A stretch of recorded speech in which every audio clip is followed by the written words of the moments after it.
I think it's a good thing that no one video propelled the whole thing. Gotcha. I think that's something that is maybe a little bit overrated, having something go viral. I think that's the best thing that never happened to me.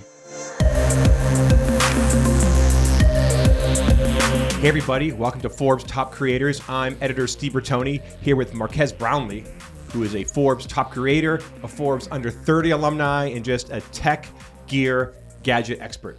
Marques, thanks for joining us. Thanks for having me.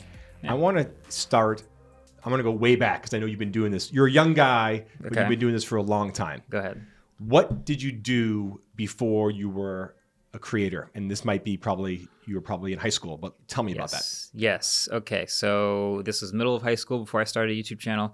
I was into tech already, but I was playing Ultimate Frisbee, and I was just kind of like watching tech videos and ingesting as much tech media as I could. That's kind of like where I lived. So it felt natural when I started making videos, kind of jump into that world. But I've always been into videos as well. What kind of tech were you into back in the day? Were you an early coder, or was it more gadgets? No, yeah, computers. I wasn't coding. I was like playing PC games, basically.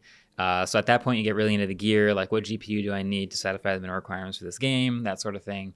And then camera stuff, which is like, it was tape cameras at the time, which I wasn't bringing that onto a computer to edit, but I was shooting stuff and editing it in camera by cutting it as I was shooting. So that was really fun. Very cool. And when I talk to creators, they always say authenticity, authenticity, authenticity. Yeah. And I went deep into YouTube this week, getting ready for this interview, and I found one of your first videos on YouTube 15 years ago. You were very young and cute back in the day. What happened? And to give all the viewers, your first review I found was of a remote control that came with an HP computer. Yes. So you've been doing this forever. So take me to that, like your first review. Like what made you want to do the remote? And it's so funny because you're like, oh, this operates the DVD player. Most people don't even know what that is anymore. For sure. Yeah, that's true. Okay, so again, in high school, I wanted to buy a laptop to like do all my schoolwork. And so this was like my precious allowance money that I was going to spend. And I just wanted to make sure I had made the exact right choice, because $500 at the time, a ton of money for a high school kid. So I basically watched every YouTube video that ever existed about any laptop that I could possibly afford from top to bottom. And I ended up landing on the HP Pavilion DV7T. I said, all right, Mom, Dad. You know the model to the T. Oh, to the T, yeah. And I said, this is the one I want to get. And they said, all right, it's your money. You've earned it. Go ahead. So I got the laptop. It shows up in the mail. And yeah, one of the first things I notice about it is there's a little media center remote in the PCI slot at the front of the laptop that I didn't see in any of the videos that I watched. So like my natural reaction was, okay, let me just make a video so that the next person who's going to go buy a laptop also has that video to know about it. So that's the first tech video. I just was like, hey, in case you didn't know, this comes with this laptop in this media center remote slot. Here's what it does. Uploaded that from the webcam, and that was it. And that was the first tech one. Then there was, one more about the cooler and one more about the mouse. And then it kind of was this tiny little community, and that's basically how it started. Wow. So you totally were like enamored with this. It was like you're buying your first house, your first computer. Yeah. Every feature you were enamored with. Everything. Yeah. When did this start going from that review? When did this start taking off? Like, do you remember your first video or piece of content that really got a lot of traction? Yeah, looking back, it's always been a pretty smooth growth, but I did have one light bulb moment. Okay. Somewhere in the first year, I was making these free software tutorials. So I'd do a screen recording and like walk people through software. And when Safari, the browser, came to Windows for the first time, it was kind of a big deal. It's like everyone uses Firefox and Chrome, and like there's a new browser. So I made a video on how to download it, install it, and get it set up. Uploaded that. And the next morning, I think it had like 1,000 views.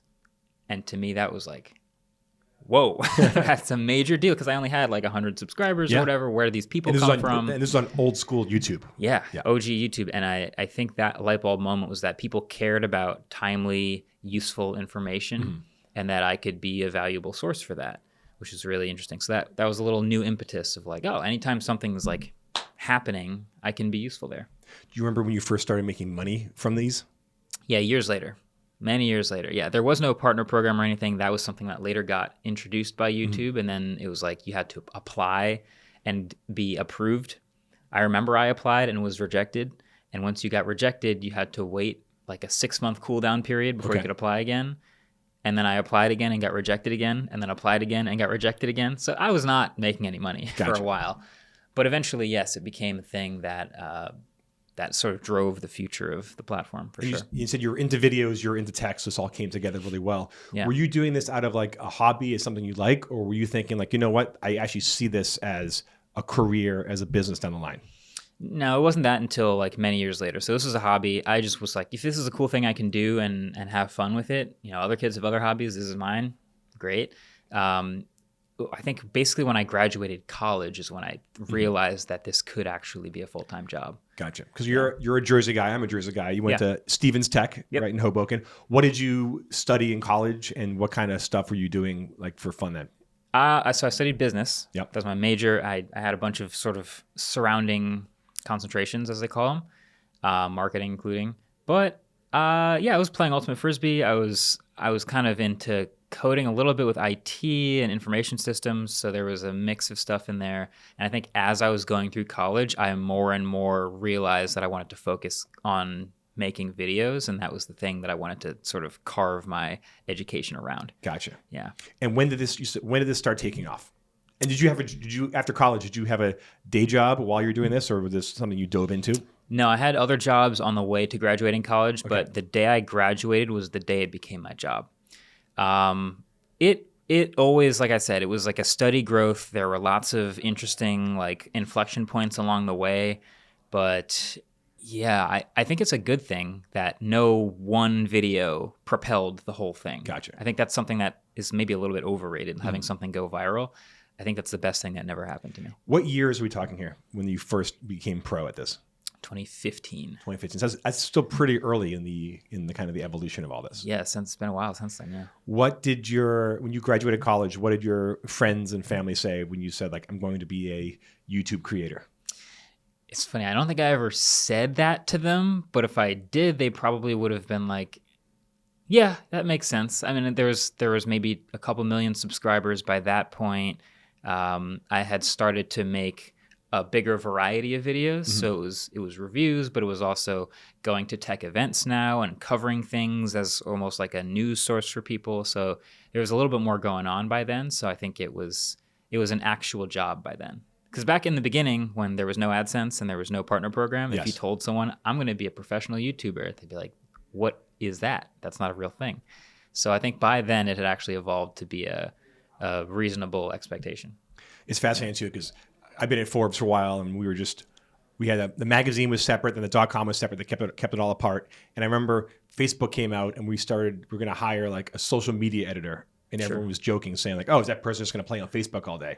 And it's just amazing how much your social media has changed, everything from, day-to-day journalism to what you guys are doing. Like, when did this really start taking off? I think it would be fair to say when I started putting full-time hours in. Okay. I think the quantity of videos went up and the quality continued to improve. So I didn't have school all day. I didn't have homework to do. So I just poured those hours into the videos. So it was like 2015. And then I think the next big evolution was getting a space dedicated for it, because this was like in my dorm room. It was like roll out of bed, there's the office right there. So getting a dedicated space for it and then starting to get help and build a team around it. Wow, were companies sending you like samples and demos? They send you demo stuff all the time? Yeah. Was your dorm room just full of gear? No, because you always sent it back. Yes. But yeah, so I probably got more packages than anyone. Yeah. I think that was one of the things that started surprisingly early. There were some media-focused companies, even in like 2010, 2012, that would send a product to a YouTube channel and get a video out of it. And that was the way that they used to get videos out about their product. I think that was one of the first videos is I did a video about a keyboard and a mouse. So things like that were fun to see early. I even imagine like magazines have to think about like, okay, we have this magazine, we have this website, but we also want to be media forward and think about video too. Yeah. So that's just something that you find the early adopters just get into super early. Gotcha. Now let's fast forward to today. This is 2015. Now it's 2024. Yeah. What is your operation like today? Today, the operation is, I think that's a good word for it. It's a full-on team effort for... How many folks you have working full-time for you? About a dozen and a half. Okay. And it's a network of channels that are all sort of intertwined, but in different segments of the tech world. There's a car channel, there's the main like tech channel, the MKBHD channel, and there's a tech podcast chat show as well, studio channel for behind the scenes stuff. Mm-hmm. So we have a studio space that we all work out of and build sets and content in, shoot around, and it's just kind of our hub. That sounds fun. Is that like you have like a big warehouse space? It feels like it's PB's Playhouse of Tech. Like it sounds very cool. It is super fun, and it's a very unique space, I would say. And it kind of started off as a warehouse, but now it's kind of like half office because everyone's got a computer and has to like edit and make stuff, but then half playground, like tech warehouse type of thing. I love that. I'll have to go and check it out. Yeah. What is like a day in your life? There are several. Well, there's several days and several lives. types of days. Okay. Several types of days. I mean, weekdays we have, I guess what I break up into pre-production days and then production days. Okay. Pre-production day might just be like half the day is brainstorming and chatting and writing and like building video ideas with the team. And then there's production days, which is we're shooting this thing all day and then bringing in media and starting to edit things. And then there's weekends, and I happen to play a sport and like have a totally different weekend job. You still play for Ultimate Frisbee? Ultimate Frisbee, Nice. Exactly. And then it's right back at it on Monday. So yeah, very different types of days, but we have a bunch of days. How do you guys come up with your content and your ideas? So the main driver is what do we want to watch? Okay. Literally make what we want to exist in the world. And for me, like content strategy is a little combination of that and like what do we see the audience asking for? Sometimes it's very obvious. Like this device just got announced and everyone has something to say about it. Let's get our hands on it. Let's figure out if it's good or not. That's super obvious. But then there's background trends and interesting things happening in the industry across multiple events, and we can kind of be creative with our ideas there.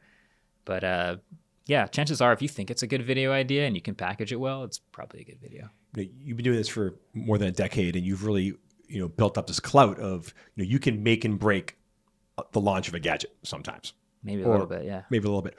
When you're reviewing these things, it's obviously a lot of responsibility. I'm sure you have a lot of pressure on both sides. When you review it, do you review it as like I am a super expert, or do you kind of put on the hat of like I'm just the average user, or like I'm going for like I guess my question is it more analytical or is it feel? Like gut, like how does this product, gadget, app make me feel? That's a really good question. It is actually now a combination of both, very intentionally. And that's the challenge, is actually speaking to both groups of people. The group of people that's casually kind of surfing and finding this thing for the first time, kind of stumbling into it as a beginner. A lot of that is feel and just like general functionality. But then also in the same video, talking to people who have already watched 10 videos about this thing, already think they know everything about it, and are just looking for the 1% more information that no one else has talked about. Gotcha. All of that in one video is a super challenge. And if you just think of a basic video like, okay, the new iPhone comes out and you want to review this. How do you talk to a subscriber who's like, I'm not going to buy this, but I just kind of want to watch a fun video? And also talk to, I wonder if the Geekbench results that he gets for CPU are going to be the same ones that match up with what CNET got. Like those two groups are super different audiences, and the challenge is to talk to them both. Yeah, you have the obsessive fans, and then people just want, hey, I want a phone that works. So you got to talk to both. So do you storyboard all these? Like a review, which sounds simple, but like, do you kind of have? It's almost a pattern these days. Yeah, I have a writing process. Like we have like a Notion page, like a template for every video where we go through this process for everything. And most of what I'm doing is writing and dumping all of my notes of things that I must say in the video, and then trying to organize them in a way that flows in some sort of structure, some story, something that helps people get from beginning to end. How long will like a review take from beginning to end of filming? I think it's down to a science now, probably from the moment the product shows up in the door. Yeah. Test that product for 1 to 2 weeks, and then we go, all right, we've got enough notes, time to make the video. That video could be done in 4 days. Gotcha. Yeah. Yeah. But that's incredible that it still takes and these are 10-minute long videos. Yeah, they've gotten longer over the years. Yes. If you look back, some of the early reviews, they're like 3, 4, 5 minutes long, and then a long video would be like 8 minutes long. Like, dang, you made an 8-minute video? That's crazy. Now it's like a short video is 7, 8, 9 minutes, and the longer reviews are 30, 40, 45 minutes long. So it has evolved. It's a real production now. Yeah. Why I think I know the answer, but the idea of length, what makes you want to go longer? It kind of was unintentional at first. I think we just kind of had more to say, and we're getting better at drawing together more compelling stories that happen to be longer. But there's also the YouTube meta of like, here's what people algorithmically seem to actually be watching. Here's what's being rewarded on the platform.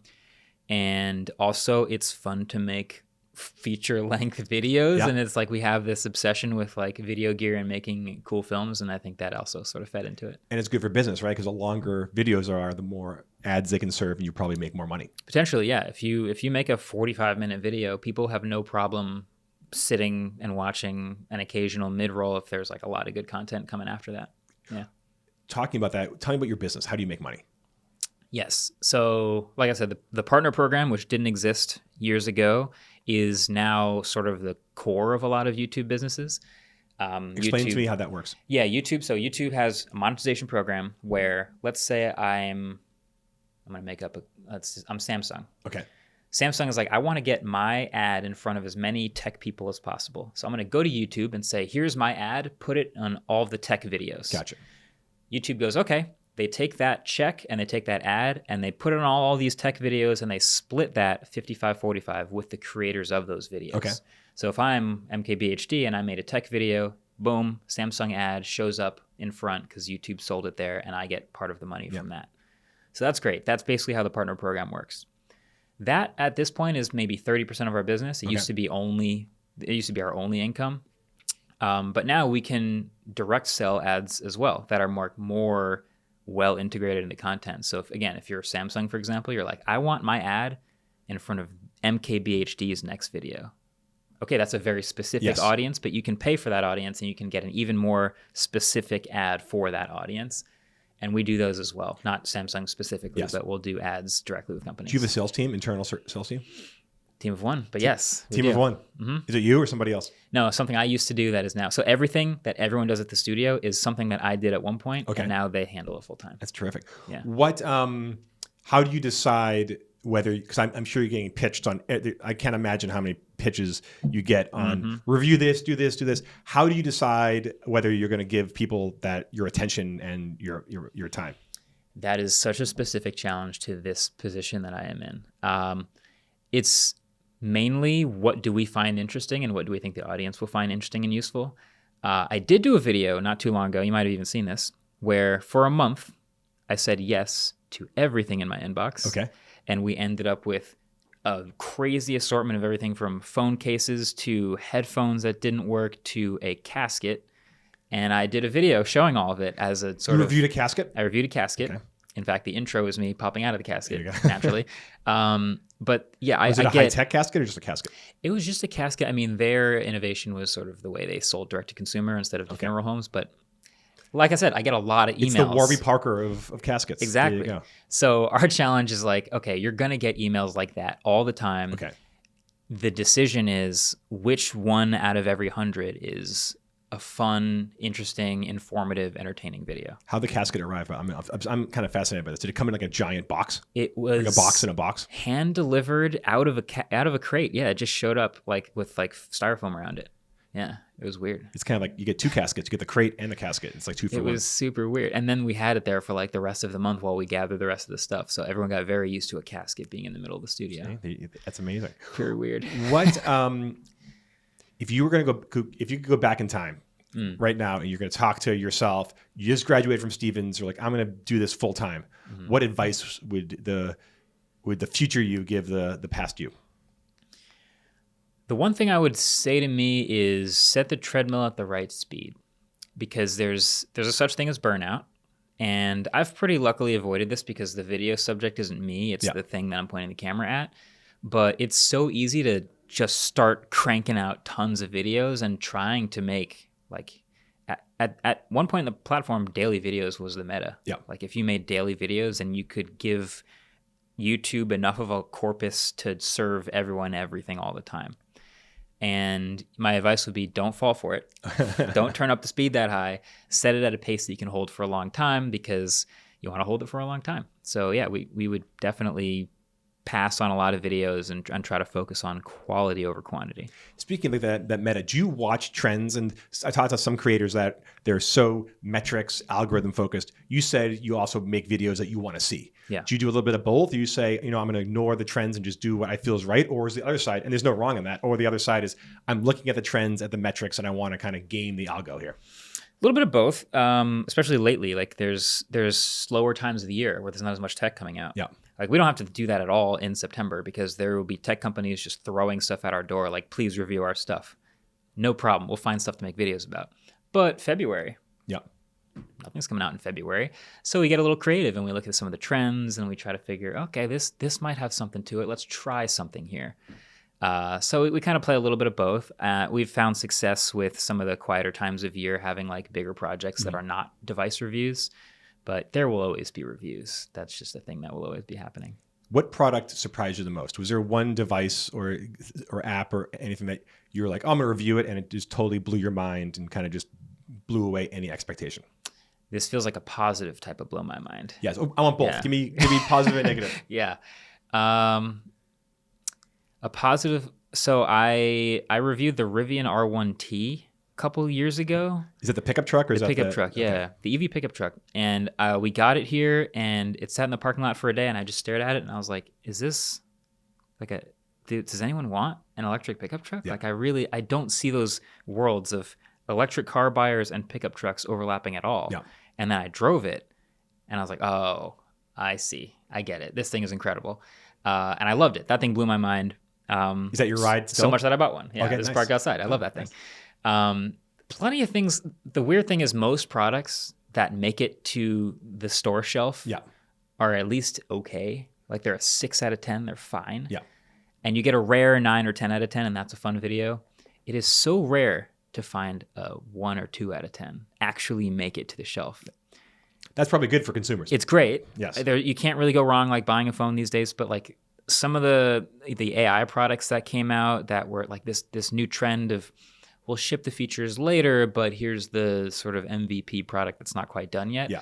Those products are kind of bad when they come out, unfortunately. They're like half-baked, or they kind of rush them to market. Yeah. So I don't love that. I don't love rushing to the market, but that's been something that's kind of been a weird trend with all this AI stuff lately. Yeah. I have to ask, because you recently came up with your own app and product, and you kind of flipped from being a reviewer to someone reviewed. 100%. And I saw your video, and it was interesting, like the lessons you learned and what was good and bad. What was that process like? And tell me about the product.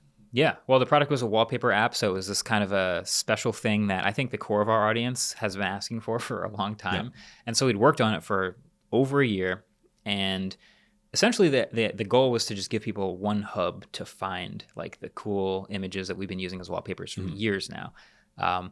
And yeah, we learned a lot, which is obviously the main thing is like you got to have a lot of really good wallpapers for people to actually download an app for it, because 99% of people aren't going to download an app for it. But even if it is good, then there's all sorts of preferences people have within using an app and like how they want to sort through things and find things. And we've evolved a lot of how search works in our app. On the background, I'm learning on app development and like how the publishing and review process goes with both the Google Play Store and the Apple App Store, and like how code bases can shift and change between the two. So it's just been a massive learning process, getting sort of on the horse and like making this thing go. But yeah, it's going great now, which is really exciting. Yeah, it's funny to flip it because it's different, but obviously I'm a journalist, so I usually interview people, but there are times when people interview me. Yeah. So it's like it flipped. Yeah. And it kind of freaks me out. A little bit? A little bit. What was it like, again, you're like this, kingmaker of a reviewer, and then suddenly you're jumping into that arena and getting reviewed yourself. What was the biggest surprise of that process? Well, it is exciting. I think my biggest learning was that I think I make a lot of reviews without as much like reaching out to the company who makes the thing for clarification on why they made a decision or how a feature came to be or why it's not done yet. And I think it was really interesting seeing reviews come out and seeing people make assertions about the product or the motivations behind it that were totally not true. And they just kind of like, it just flew out there. Like that was just what people believed at the time. So I was like, okay, that isn't a learning for me as the reviewer now. Is I want to double down and make sure like everything I'm saying, I'm getting the reasons behind it right, and I'm getting the stories behind them actually correct, because that's interesting. So it's changing the way you're reviewing. It is, exactly. And I think that's a good thing. Yeah. Like you kind of, if you're on both sides of the fence, you know more about both sides of the fence and you can do both sides better. What are you excited about now? Like, and what is, you said you have like nearly 20 employees, you have a whole studio. Like, what is your future kind of goals? Like, you want to obviously keep on doing this and keep on evolving. Do you have other grand plans evolve, more products, more media? What's kind of like on your wish list? I think my main wish list is more better. We want to make more videos and make them better. And to make products that are in that universe, which is, I think, the most exciting thing. We actually have the opportunity to work with companies and to build products that go out and live in the real world instead of just reviewing products that other people make, which is maybe the most impactful thing we can do. And you're obviously you have your pulse on the cutting edge of tech. What is like the state of the tech market? What are you excited about? And obviously you mentioned AI. Like, I'm asking you like 10 questions in a row here. Yeah. And what's like your take on like the AI hype? But first of all, what are you excited about in tech right now? What's coming? What's going to blow our minds in the next year? Well, I think it ties in. I think I get excited about like every tech goes through like this curve, right? Where it's like a really steep at the early adopter phase and things are getting really, really good really fast. And then it sort of flattens out into this sort of stable, usable, mature product. Okay. And we saw that with like smartphones, for example. We got this crazy arc, and then now iPhone 15 versus 16 is like just almost more, it's just flat. It's like they're adding more cameras, but there's exactly a couple more neural cores. Great. That's what I get excited about, is when new tech pops up and starts doing that again. So I think we're there with electric cars. I think a lot of EVs are starting this really steep curve where it's like 250 miles of range and a 4-second 0 to 60, and being relatively heavy was normal. And then suddenly it's like the fastest cars on the planet are approaching the weight of gas cars and also have 400 miles of range and do a 2-second 0 to 60. It's like, whoa, this is an awesome rate of improvement. I love looking at that. But AI is in the same place where we don't know where the plateau is. We just see it going crazy right now, like at the very beginning. So everyone's trying to productize it. Everyone's trying to take advantage and jump on the train, which makes perfect sense if you're a product maker. But yeah, we're trying to figure out what it's actually useful for and how high that plateau actually is, which is cool. AI-wise, what's your favorite like in the market product now? Honestly, it's going to change a lot. Basic stuff. It's like Gemini. When I like circle to search on my phone, I have like an image and I circle it and it just Googles the image for me, like basic stuff like that. So useful. Like I don't do the chatbot thing as much. It's fun sometimes for brainstorming at best, but like, yeah, the one or two like background removal in a photo features on my phone, that's where I'm at. What is kind of what's your take right now on like the creator economy? Where do you see it going? Like, where do you think we're at right now? It has been really fun to watch the constant growth and maturity of the creator economy. I think a lot of people saw it as a sort of a background noise, and it never really looked like a threat to any other industries. And then suddenly it kind of is one of the biggest industries in the world and something people have to take seriously, which I think is exciting. So yeah, I think I try to open as many doors as possible. I think there's a lot of creators, a lot of tech creators, a lot of YouTubers that are all trying to make their best stuff. And if I can open some doors for them by connecting to companies or starting new projects or just taking risks on things, then ideally rising tide lifts all ships and everything gets better. And now like a self-serving question for me. Obviously, Forbes, traditional media, also cutting edge. What should traditional media be doing, watching, evolving in this ever expanding media space where there's no more gatekeepers but brands still matter? Yeah, I think so. Forbes and brands like that have this unique brand cachet that you obviously want to capitalize on. But on the other hand, like audiences are driven to people and personalities, and the more that you can highlight that, the more I think people will latch on to that in association with the brand. So there's a lot of brands who've been doing it successfully. They'll sort of connect brand to person, and that can be latched onto by audiences. I think a lot of them make a mistake of having like 10 faces, and then no one knows who to latch onto, and then it kind of gets diluted that way. So I think having strong characters and sort of connecting them to the brand is a great way to take advantage of that. Create a lot of competition in the newsroom then, Marques. For sure. It's true. Speaking of characters, is the Marques on camera the same as the Marques on the Ultimate Frisbee field or at home? Like, are you kind of yourself, or do you kind of put on a persona on film? I would say I'm lucky enough that I turn up maybe 10 or 20% on film. Yeah. Which is nice. I think a lot of people are like the subject of the video, so they have to turn up like 200% on film, and I see that difference, and that looks exhausting to me. Yeah, you come across chill, even keeled, kind of like you are now. So Sure. It's not like you're yourself. Right. And I think it would be kind of tiring in videos to be 250% of that. So the focus is the gadgets. They're the star of the show. They're the ones that have the pressure to turn up and be exciting. Mm-hmm. But then, total switch flip on the field on the ultimate stuff. It's like I turn off that half of my brain and I wake up the other half, the competitive half of my brain. So that's a different person entirely. But yeah, I think it's thankfully not some huge exaggeration. All right, 2 more bonus questions. What gadget in your life has changed your life the most? One single gadget has changed my life the most. I mean, it's hard not to say my smartphone, but I'm trying to give a more interesting answer than my phone. One that stuck with me a lot, and this might be a super niche answer, but I'm going to say it anyway, is the lens that I've been using the longest. Okay. Which is the Sigma 24-35. And this is like an SLR camera or a video camera? This is a lens that attaches to the camera, and it is a particularly wide-angle zoom with a fast aperture. And that has been the lens that I have used for like first-person video, talking head videos for years at this point. And there's still nothing else quite like it. The fact that I can have the camera an arm's length away, but still have it wide enough that you can see everything, see me, and it's an f1.8 lens, so you can sort of open up and get a blurry background. Something about that combo. I'm such a fan of that Sigma wide-angle lens that I've used it for years. I think love that's it. You really are a photo geek. That's really cool. Yeah. And my last question is, if you and I are sitting here together in 2 years, we're talking tech, we're talking gadgets, what is top of mind? What is going to be dominating kind of the world? 2 years. I'm bad at predicting the future. Okay. But I can try, just because of how strong this AI push has been. Maybe in 2 years, we finally landed on a couple key, like, killer apps, basically, like features that are AI driven that people actually use out in the real world. Because it feels like that's what everyone's trying to find, and throwing everything at the wall and seeing what sticks. So maybe in 2 years we found that. Well, perfect. Yeah. Well, Marques Brownlee, thanks for joining us on Top Creators. Thanks for having me.